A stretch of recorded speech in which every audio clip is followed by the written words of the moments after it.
Number 18 is kind of a cliche, right? Failure is the best way to learn. And when you take risks, which you have to enjoy your life, you'll fail.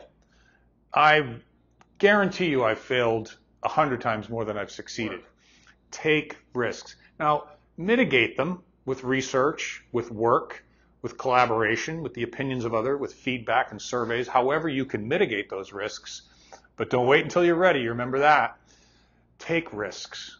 If you take risks and you fail, you will learn something inevitably valuable for the rest of your life.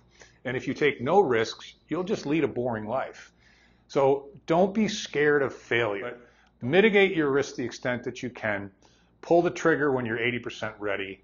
And if you fail and you fall down, just get back up. Don't not risk again. Risk forever.